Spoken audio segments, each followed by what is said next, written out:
Hey guys, welcome back to my channel physics 900 और मैं आमिर अंसारी, आपका अपना मास्टर, घर का मास्टर। इस वीडियो में हम एरर का जो बचा हुआ पार्ट है उसको कंटिन्यू करेंगे। एरर की कैलकुलेशन वाला पार्ट डिस्कस करने वाले हैं। जैसे कि हमारा ट्रू वैल्यू क्या होती है, इसका डिस्कशन कि किसको हम ट्रू वैल्यू मानते हैं। ट्रू वैल्यू पढ़ने के बाद हम पढ़ेंगे कि एब्सोल्यूट एरर क्या होती है, उसके बाद मीन एब्सोल्यूट एरर क्या होती है, और उसके बाद रिलेटिव एरर क्या होती है, और उसके बाद फ्रैक्शन। रिलेटिव और फ्रैक्शन तो एक ही बात है।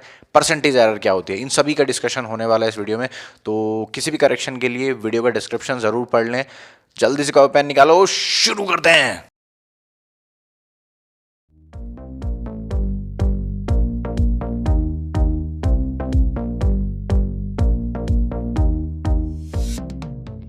तो एरर हम लास्ट वीडियो में भी डिस्कस कर चुके हैं। एरर क्या होती है, किसी भी चीज़ में कोई भी मेजरमेंट कर रहे हो हम, उसके अंदर एरर हो जाती है। बात समझ में आई क्या? अब मेजरमेंट एक कंपैरिजन वाली प्रोसेस है। मेजरमेंट कैसी प्रोसेस है? कंपैरिजन वाली प्रोसेस है। In spite of our best effort, the measured quantity, in spite of our best effort, best instrument, best effort तो लगा दे, उसके बाद भी जो मेजर्ड क्वांटिटी है वो एग्जैक्ट वैल्यू से कुछ अलग रह जाती है। बात समझ में आ गई? यानी ज़रा सी एरर रह ही जाती है। In spite of our best effort, best instrument, सब कुछ बेस्ट है, तब भी इतनी सी एरर रह ही जाएगी। तो एरर में सबसे पहले ज़रूरी ये है कि जिस चीज़ से, जिस ट्रू वैल्यू से, जिस एग्जैक्ट वैल्यू से हम अपने मेजरमेंट को कंपेयर करते हैं, वो एग्जैक्ट वैल्यू कैसे फाइंड आउट होती है। यानी कि हम सबसे पहले ट्रू वैल्यू का डिस्कशन करने जा रहे हैं। किसका डिस्कशन करने जा रहे हैं? ट्रू वैल्यू और एग्जैक्ट वैल्यू का।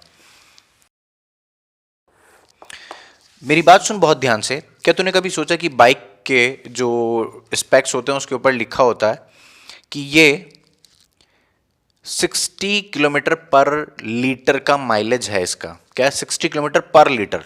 ठीक है। कोई कहता है कि इसका यार 40 किलोमीटर पर लीटर है, या कोई कहता है इसका 35 किलोमीटर पर लीटर है।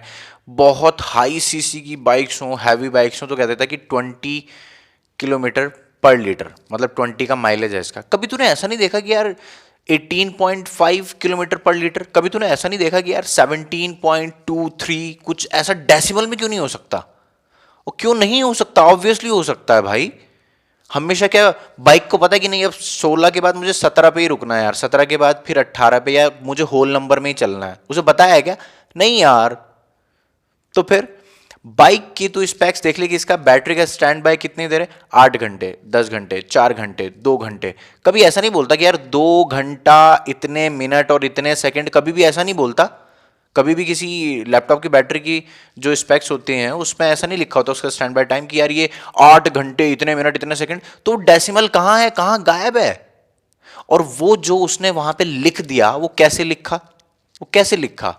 तो उसको हम एग्जैक्ट वैल्यू मान लेते हैं, फिर उससे कंपेयर करते हैं कि यार मेरे केस में तो इतना, इतनी रीडिंग आ रही है, फिर हम कहते हैं कि भाई इतना डिफरेंस आ रहा है। तो हम उसके बारे में बात करें जो छप गई वहां पर, जो वैल्यू कंपनी ने अपने को कार्ड पे लिख के दी कि यार इस वैल्यू से हम अपनी प्रोडक्ट को स्टैंडर्डाइज कर देते हैं कि यार ये इसकी कैरेक्टरिस्टिक है। तो वो वैल्यू कैसे फाइंड आउट करते हैं? उसको हम क्या कह देते हैं? ट्रू वैल्यू और एग्जैक्ट वैल्यू। क्या आपको मेरी बात समझ में आई? उसको हम क्या कह देते हैं? ट्रू वैल्यू और एग्जैक्ट वैल्यू। तो ये फाइंड कैसे करते हैं? बहुत बड़े बड़े दिग्गज लोग, बहुत दिग्गज मतलब एकदम बड़े बड़े प्रोफेशनल लेवल के, एकदम इंटेलेक्चुअल और क्या कहते हैं एकदम टेक्निकल लोग, सब आते हैं एक जगह प्रोडक्ट के लॉन्चिंग के टाइम, और उसको टेस्ट करते हैं। समझ में आया क्या? टेस्ट करते हैं एकदम दबा के, 100 टाइम्स टेस्ट करते हैं, 1000 टाइम्स टेस्ट कर देते हैं। बात समझ में आ गई क्या? मान ले कि इस रॉड का मेजरमेंट है, इस रॉड का क्या है? मेजरमेंट है। तो बहुत बड़े बड़े साइंटिस्ट लोग आए, सब ने इसकी जो लेंथ है उसको मेजर किया, एल लेंथ को मेजर कर लिया। अब मेजर किया तो किया, जो एकदम हाई प्रोफेशनल, एक रीडिंग आई L1, एक रीडिंग आई L2, एक रीडिंग आई L3, मैं एडिशन नहीं लगा रहा हूँ अभी, और एक रीडिंग आई L4, एक रीडिंग आई L5। 0.0000001 से डिफर कर रही थी कुछ वैल्यूज तो, लेकिन हमने कहा अलग है तो अलग है। हर एक की रीडिंग को हमने लिख लिया, ये रहा L6, और ऐसे करते करते करते भाई हमारे पास 100 रीडिंग्स आ गई। ये तब की बात है जब तक इसकी लॉन्चिंग नहीं हुई थी, हमने इसकी ट्रू वैल्यू डिफाइन नहीं की गई थी, तब की बात है। मान लीजिए कोई पेन है, ये कोई क्या है? पेन है, उसकी लेंथ लिखनी है कि भाई लेंथ कितनी है इसकी। तो कंपनी ने टेस्ट किया बड़ी बड़ी मशीनों पे, फिर उसने कहा यार अब इसमें से सही किसको माना जाए, तो इसमें से कुछ मैच भी कर रही थी, L4 L5 से मैच कर रही है मान ले, समझ में आएगा, कुछ इक्वल भी आ रही थी लेकिन कुछ अलग भी थी, हर बार मेजरमेंट में अलग अलग आ रही थी। तो मैंने क्या किया, इसका एवरेज कर दिया, सबको ऐड किया, सबको क्या कर दिया ऐड, और 100 से कर दिया डिवाइड। अब जो रीडिंग यहां पे आएगी ना ये एवरेज के बाद, इस पूरी वैल्यू को मैं क्या कहूंगा, ट्रू वैल्यू।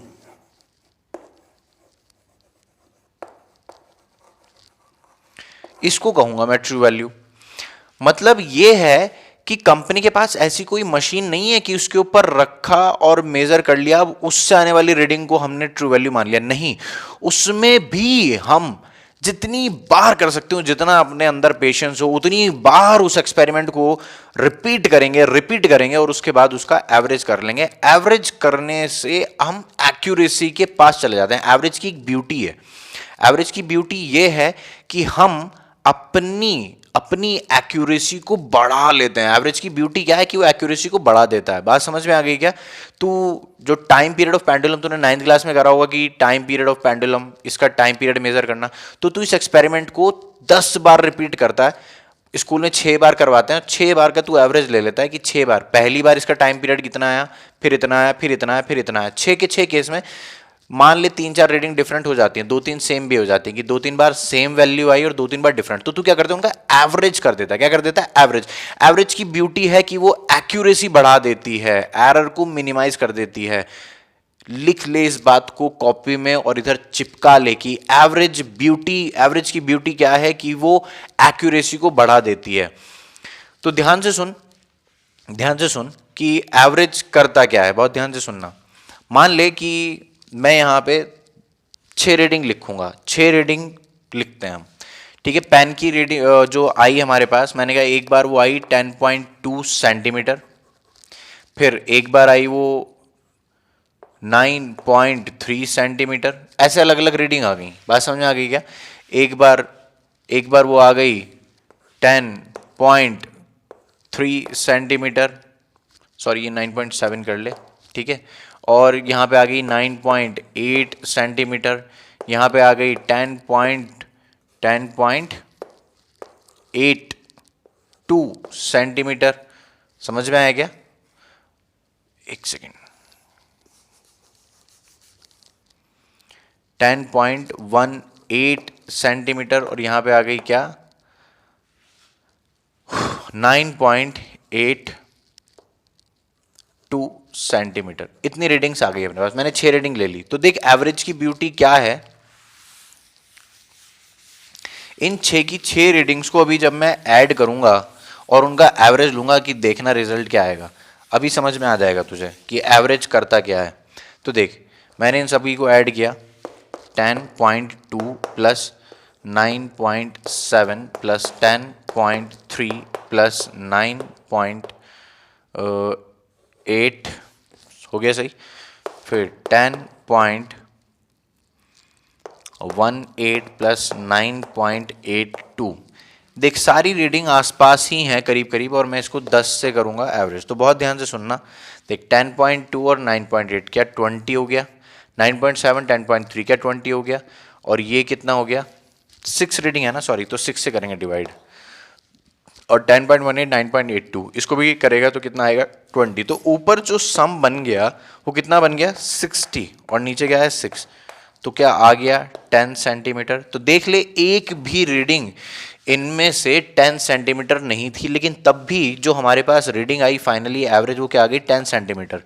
तो एवरेज करने से हम एक्यूरेसी के पास चले जाते हैं। हर बार जब हम एक्सपेरिमेंट करते हैं तो अलग अलग रीडिंग्स आती हैं, ठीक है। जब हम एवरेज करते हैं उनका, तो वो एरर जो हर रीडिंग में आ रही है वो मिनिमाइज हो जाती है। क्या आपको मेरी बात समझ में आई? तो बाबा ट्रू वैल्यू कैसे फाइंड आउट करते हैं? Repeat the experiment as many times as you can, repeat the experiment as many times as you can, repeat the experiment as many times as you can, repeat the experiment as many times as you can, then take average. बात समझ में आ गई क्या? अब उस average value को consider करते हैं जो कि हमारी क्या बन जाती है, ट्रू वैल्यू बन जाती है। बात समझ में आ गई क्या?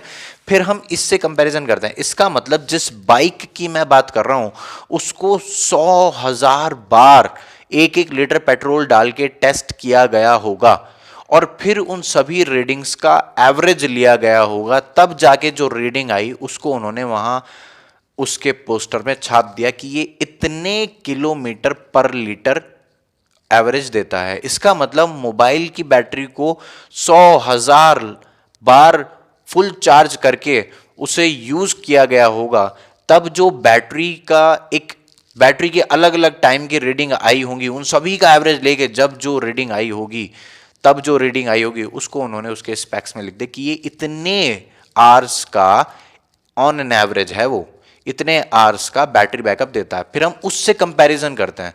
तो आज इस वैल्यू को मैं ट्रू वैल्यू कह रहा हूं और इसको मैं ए से कंपेयर करता हूं, रिप्रेजेंट करता हूं नॉट लगा के।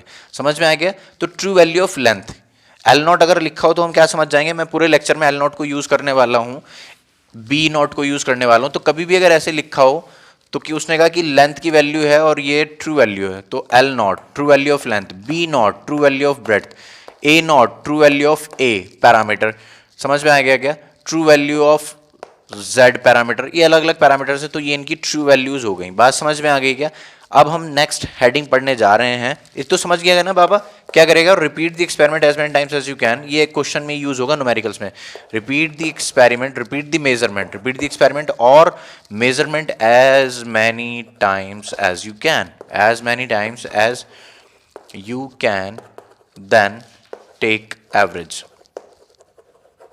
बात समझ में आ गई क्या?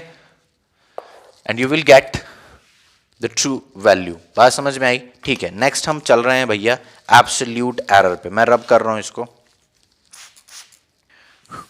तो यार ये बात कर रहे हैं हम एब्सोल्यूट एरर की। एब्सोल्यूट एरर क्या है कि अभी अभी हम ट्रू वैल्यू जो पढ़ के आए हैं, किसी ए पैरामीटर की बात कर रहे हैं या किसी पेन की लेंथ की ही बात कर रहे हैं। ठीक है, ये पेन की लेंथ है एल नॉट, लिखा है यहां पे, तो ये एल नॉट इसकी क्या हो गई? True value. एल नॉट इसकी क्या हो गई? True value.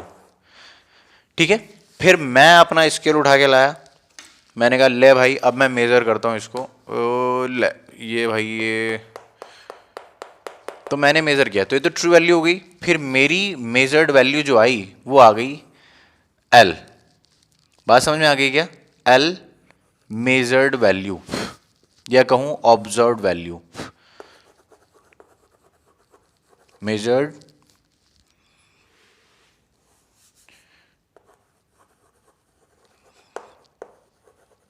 वैल्यू। समझ में आ गया?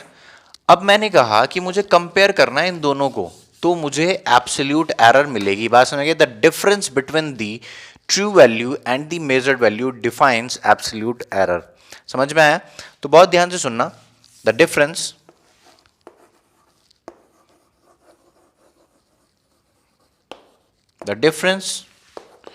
Between measured value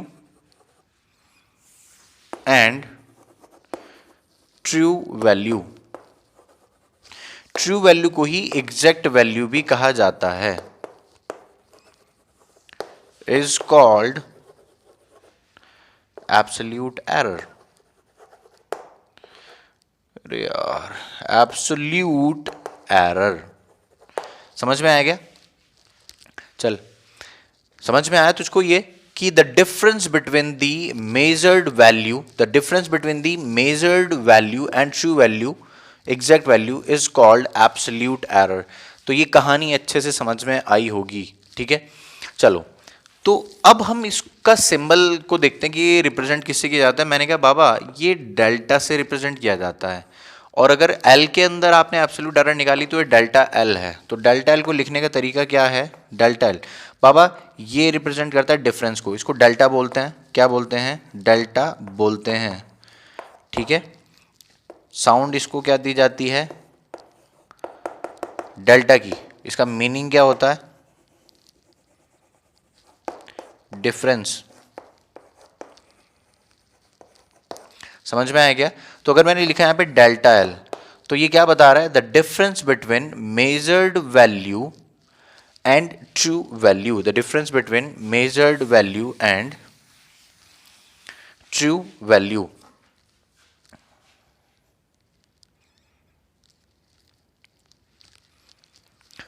the difference between measured value and true value, तो क्या करेंगे? L M minus L naught, तो difference between measured value and true value, ये था डेल्टा जिसके बारे में मैंने आपको बताया।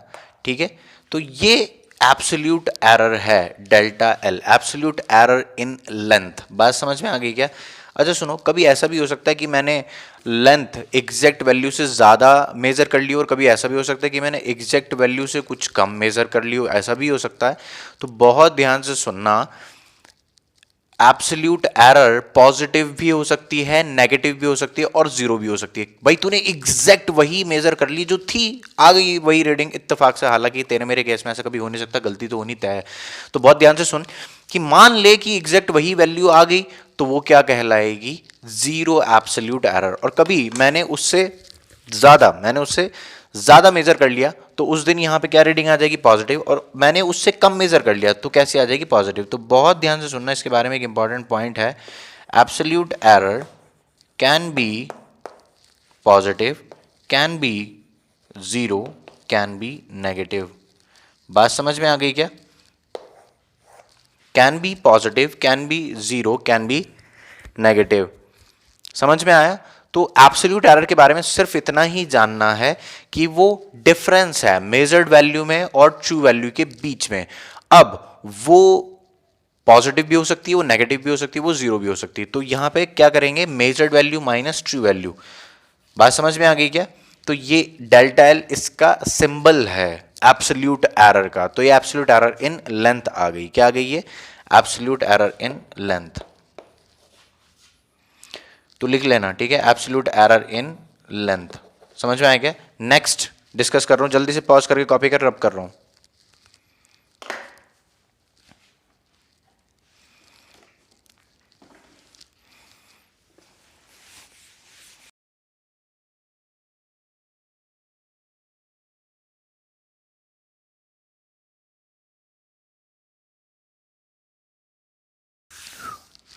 तो मीन एब्सोल्यूट एरर के बारे में बात कर रहे हैं। जैसे कि हमने कहा था कि एक पेन है हमारे पास और उसकी हमने ट्रू वैल्यू क्या मान ली? ट्रू वैल्यू हमने मान ली एल नॉट। ये क्या हो गई उसकी? एल नॉट उसकी क्या हो गई? True value. बात समझ में आ गई क्या? ट्रू वैल्यू हो गई उसकी। किसी एक स्टूडेंट ए ने उसका मेजरमेंट किया तो उसकी reading I L1। Student B ने उसकी लेंथ मेजर करी, उसकी रीडिंग आई L2। स्टूडेंट सी ने उसको मेजर किया, उसकी reading I L3। Student D ने उसको मेजर किया, उसकी रीडिंग आ गई L4। बात समझ में आ गई क्या?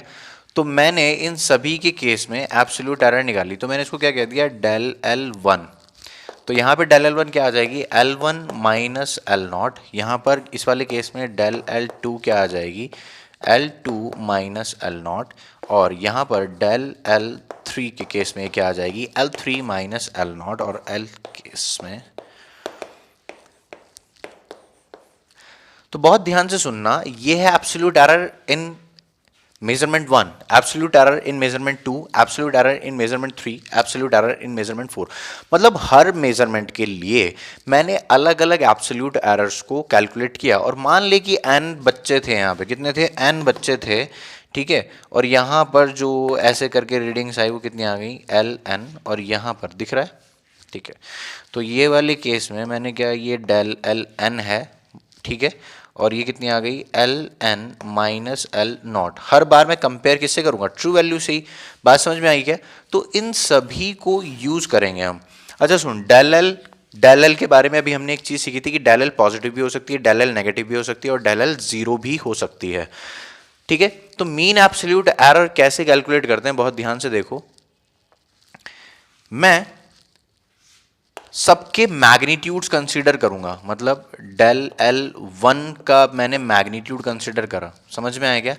फिर मैंने डेल L2 का मैग्नीट्यूड कंसीडर किया, फिर मैंने डेल L3 का मैग्नीट्यूड कंसीडर किया, और ऐसे करते करते करते मैंने सारे एब्सोल्यूट एरर्स का मैग्नीट्यूड कंसीडर कर लिया और उसका मैंने क्या कर दिया, एवरेज कर दिया, n से कर दिया डिवाइड, n से क्या कर दिया, डिवाइड कर दिया। बात समझ में आ गई क्या?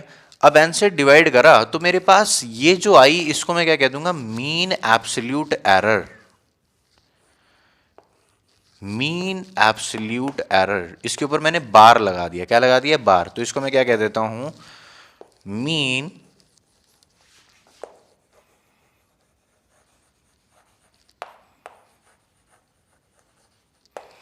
मीन एब्सोल्यूट एरर, क्या कह देता हूं, मीन एब्सोल्यूट एरर। क्या आपको मेरी बात समझ में आई कि सारी एब्सोल्यूट एरर्स का मैग्नीट्यूड कंसीडर करो और उसका मीन कर दो। सर इसकी डेफिनेशन में क्या लिखो, मैंने कहा यही बात लिख, यही बात लिख, consider magnitudes of all absolute errors and then take average. तो हमें क्या मिल जाएगा, मीन एब्सोल्यूट। और डेफिनेशन कभी कोई नहीं पूछता, सीधा सवाल ही पूछता है एरर पे। सुन, ये भी पॉजिटिव होगा क्योंकि मैंने मैग्नीट्यूड कंसीडर करा, ये भी पॉजिटिव होगा क्योंकि मैंने मैग्नीट्यूड कंसीडर करा। तो जब सारे ही पॉजिटिव हैं तो इसका मतलब mean absolute error always positive आएगी। बात समझ में आ गई क्या? तो ये है मीन एब्सोल्यूट एरर और ये हमेशा पॉजिटिव होती है क्योंकि हम मैग्नीट्यूड्स को कंसीडर करते हैं। पॉज करके कॉपी कर, पॉज करके कॉपी कर ले जल्दी से, फिर उसके बाद हम दूसरी जगह चलते हैं, यानी कि रिलेटिव एरर पे चलते हैं।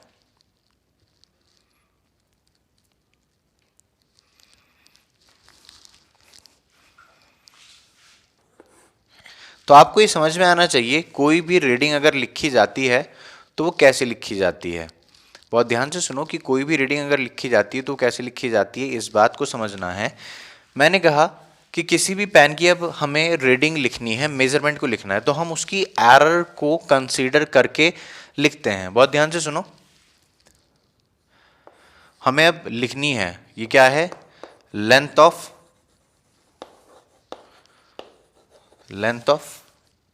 पेन। तो आप इसकी ट्रू वैल्यू को तो कंसीडर करोगे ही करोगे, समझ में आया क्या? लेकिन साथ में एरर भी बताओगे जो हो सकती है। सर ये प्लस माइनस का क्या मतलब है? मैंने कहा इतनी या तो पॉजिटिव में जा सकती है या इतनी नेगेटिव में जा सकती है। मतलब मैंने कहा 1 मीटर तो है ही है, अब 1 मीटर में 10 सेंटीमीटर ऊपर नीचे कर लगा ले, सही लगा ले, 10 सेंटीमीटर ऊपर नीचे या 1 सेंटीमीटर ऊपर नीचे, मतलब 1 मीटर तो उसकी लेंथ होगी, ट्रू वैल्यू हो गई, और 1 सेंटीमीटर को तू मार्जिन लेके चल, 1 सेंटीमीटर ऊपर और 1 सेंटीमीटर नीचे। बात समझ में आ गई क्या? ये है ट्रू वैल्यू, लेकिन इसमें भी हमने एरर कंसीडर करी, 1 सेंटीमीटर ऊपर और 1 सेंटीमीटर नीचे। ये मार्जिन लिया कि यार इतनी रेंज में हमारा मेजरमेंट आ जाएगा। बात समझ में आ गई क्या? तो इसकी मैक्सिमम वैल्यू या कभी भी, अब मेजरमेंट जो लाई करेगा,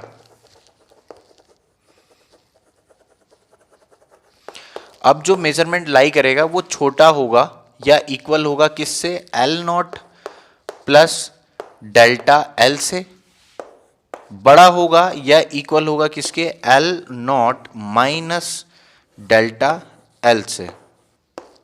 समझ में आया क्या? तो कोई भी मेजरमेंट जो आएगा वो इस रेंज के अंदर आने वाला है, कोई भी मेजरमेंट जो आएगा वो इस रेंज के अंदर आने वाला है। मतलब ये तो मिनिमम वैल्यू हो गई और ये क्या हो गई, मैक्सिमम वैल्यू। तो इस रेंज के अंदर ही मेजरमेंट लाई करेगा। बात समझ में आ गई क्या? बहुत ध्यान से समझो कि कोई भी रीडिंग लिखते वक्त हमें इस बात का ध्यान रखना है कि उसके अंदर एरर क्या है। तो इसे हम क्या कहते थे, लिमिट्स। समझ में आया क्या? एरर लिमिट्स कह देते हैं हम इसको, क्या कह देते हैं,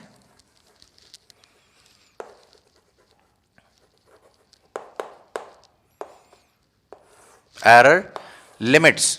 तो ये एरर लिमिट्स हो गई, ठीक है, कि इसके अंदर ही रहने वाला है मेजरमेंट, कभी इससे बाहर नहीं जाएगा। कोई कितनी बड़ी बेवकूफ़ी, अब तू ऐसा तो है नहीं कि यार 1 मीटर की चीज़ को तू 10-20 किलोमीटर में लिखेगा, ये तो बेवकूफ़ी नहीं करेगा ना। तो अगर तू ढंग से एक मेजरमेंट करेगा तो कभी भी इससे बाहर नहीं जा सकती। तो ये रेंज है, इसको हम एरर लिमिट्स कहते हैं, ठीक है। जल्दी से इसको कॉपी कर, फिर हम अपने रिलेटिव एरर पे चलते हैं।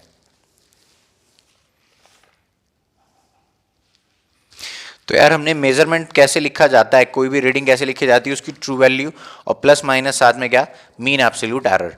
इसको याद करना है, मैं दोबारा बोल रहा हूँ, बहुत ध्यान से सुन कि सबसे पहले क्या लिखेगा, ट्रू वैल्यू को लिखेगा, ट्रू वैल्यू के साथ प्लस माइनस में उसकी मीन एब्सोल्यूट एरर को लिखेगा।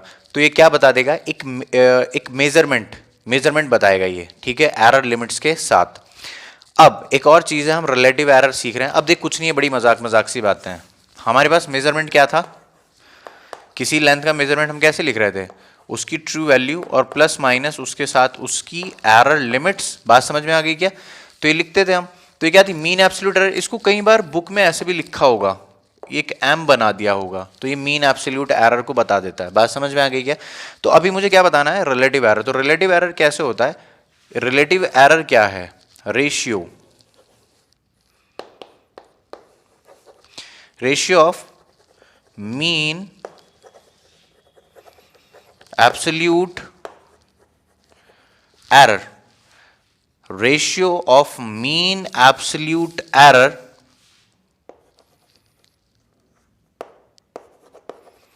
with its true value and true value। बात समझ में आ गई क्या? और एक बात सुन, इसका एक्सप्रेशन देखता था, इसको रिप्रेजेंट किससे करते हैं, इसको डेल्टा से रिप्रेजेंट करते हैं। किससे रिप्रेजेंट करते हैं, डेल्टा एल। ये जो है ना, ये अधूरा 8, तो ये डेल्टा है, ऐसे बना दिया जाता है इसको, ठीक है। ये क्या है, डेल्टा, ठीक है। तो इसको कैसे लिखेंगे हम कि delta L mean divided by true value. तो ये क्या है, मीन एब्सोल्यूट एरर।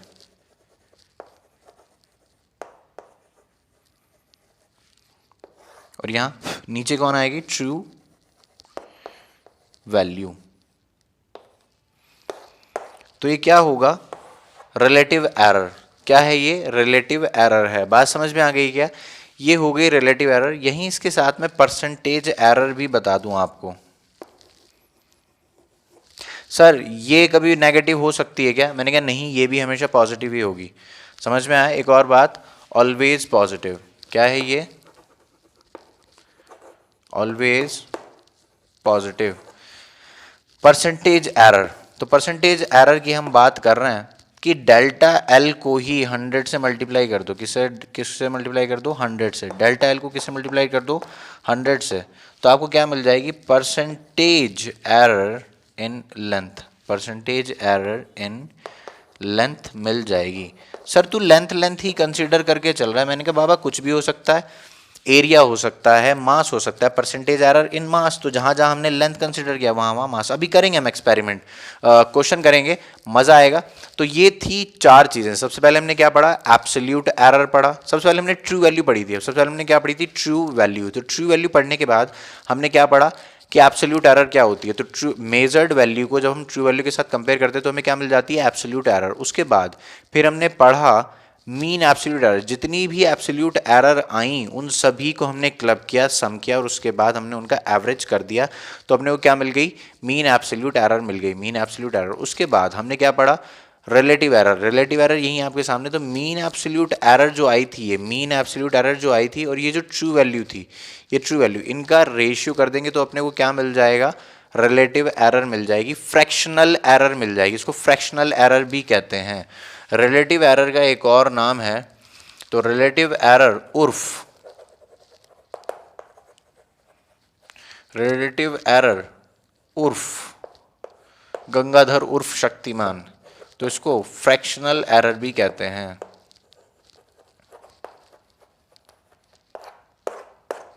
समझ में आएगा? तो फ्रैक्शनल एरर क्या है, इनका रेशियो है, मीन एब्सोल्यूट एरर का और ट्रू वैल्यू का इनका रेशियो है। तो ये क्या आ गई, फ्रैक्शनल एरर। उसके बाद उसको 100 से मल्टीप्लाई कर दो, इस रिलेटिव एरर फ्रैक्शनल एरर को 100 से मल्टीप्लाई कर दो, तो ये क्या मिल जाएगी, परसेंटेज एरर। ये रही है आपके सामने, ठीक है।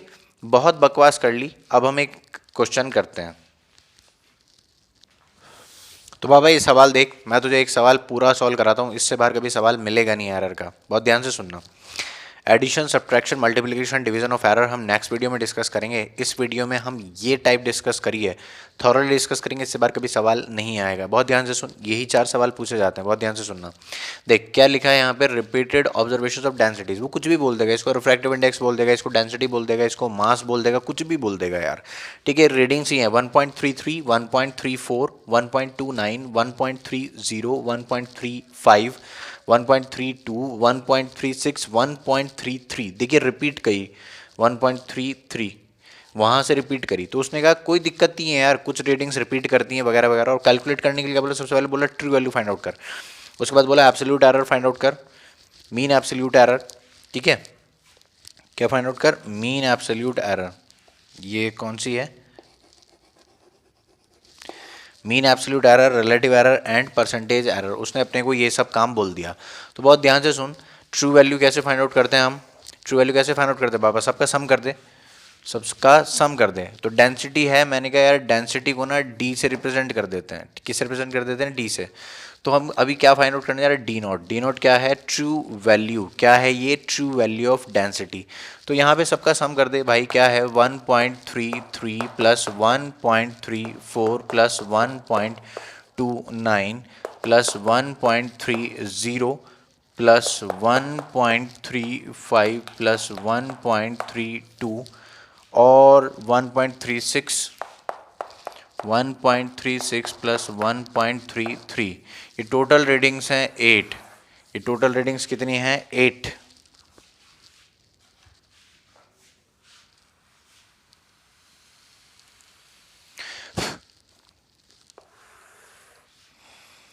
ठीक है, और इनको मैं 8 से कर दूंगा डिवाइड, 1 2 3 4 5 6 7 8। तो यहाँ पे जो डी नोट आएगी ना यार, वो आएगी 1.3275। ये आई है। सर तुझे याद थी क्या, मैंने कहा नहीं यार, मैंने कैलकुलेट करके रखी हुई थी तेरे लिए, बहुत ध्यान से देख।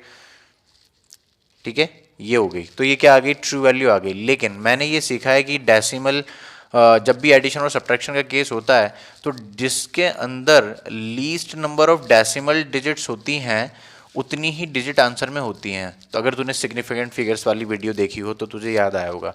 तो मुझे डेसिमल के बाद यहाँ पे 2 हैं सब जगह, तो यहाँ पे भी 2 ही चाहिए। तो इसको मैं राउंड ऑफ करूँगा और इसको मैं 1.33 करूँगा। बात समझ में आ गई क्या, राउंडिंग, राउंडिंग ऑफ। ये राउंडिंग ऑफ के बाद रिजल्ट आ गया। ठीक है, अभी मुझे क्या निकालना है, मीन एब्सोल्यूट एरर। तो बहुत ध्यान से देख,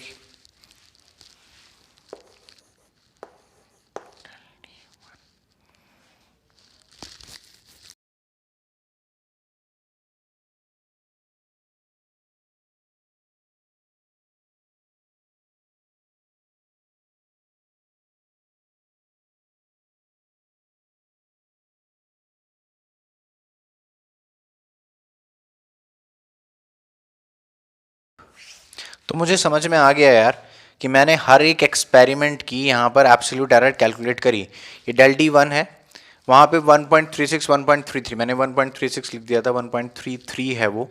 ठीक है, करेक्शन कर दी। Del d 1, delta d 2, delta d 3, del d 4, ऐसे करके मैंने डेल डी 7 और del d 8 again del d 1 के ही इक्वल होगी, क्योंकि 1.33 और 1.33 सेम था वो। डेल डी 8 भी यही आएगी। तो अब मैं इनके मैग्नीट्यूड को कंसीडर करूंगा, मैं इनके क्या करूंगा, मैग्नीट्यूड्स को कंसीडर करूंगा और अपनी मीन एब्सोल्यूट एरर कैलकुलेट करने की कोशिश करूंगा। बहुत ध्यान से सुन, कैसे करते हैं, डेल्टा डी, देखिए पॉजिटिव भी है नेगेटिव भी है, तो मैं इनके मैग्नीट्यूड कंसीडर करूंगा। सिर्फ क्या कंसीडर करूंगा, मैग्नीट्यूड। तो इनके जब मैग्नीट्यूड कंसीडर करेंगे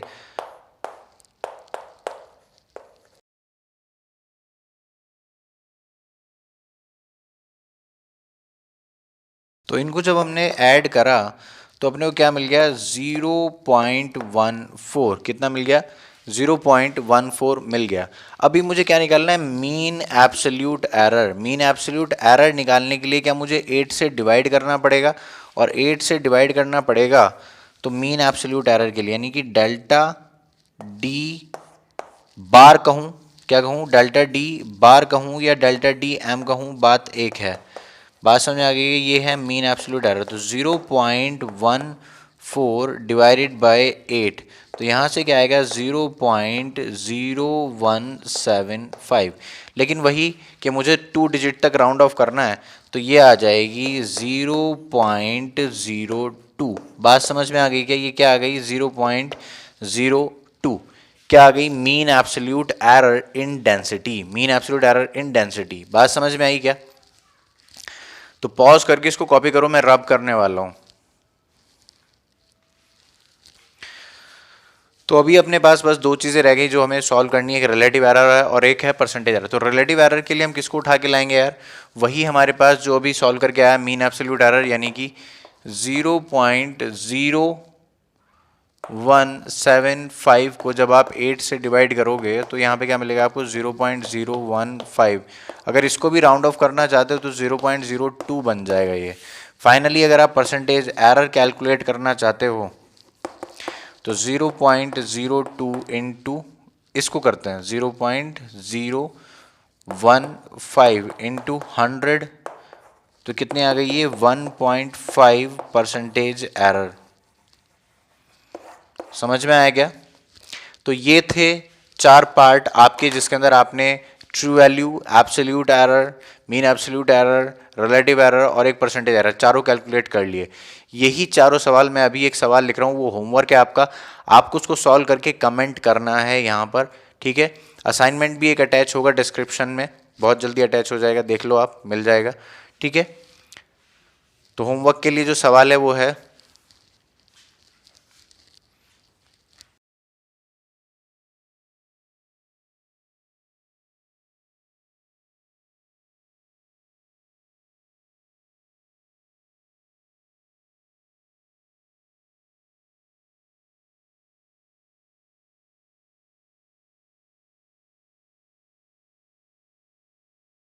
तो ये है आपके लिए होमवर्क में सवाल। टाइम पीरियड दे रखे हैं यहाँ पे ऑसिलेशन के, ऑसिलेशन का टाइम पीरियड रिकॉर्ड कर रखा है यहाँ पे, ये रहा। ऐसे 6 रीडिंग्स हैं। अभी आपको करना क्या है? ट्रू वैल्यू फाइंड आउट करनी है, एवरेज वैल्यू फाइंड आउट करनी है, average absolute error find out करनी है, रिलेटिव एरर फाइंड आउट करनी है, परसेंटेज एरर। तो ये था अब तक के लिए, ठीक है। अब एरर्स हों और आपको एडिशन करना हो, मल्टीप्लीकेशन करना हो, डिवीजन करना हो या सब्ट्रैक्शन करना हो, इसके लिए नेक्स्ट वीडियो कमिंग सून, ठीक है। तब तक के लिए बो bye, see you soon, enjoy.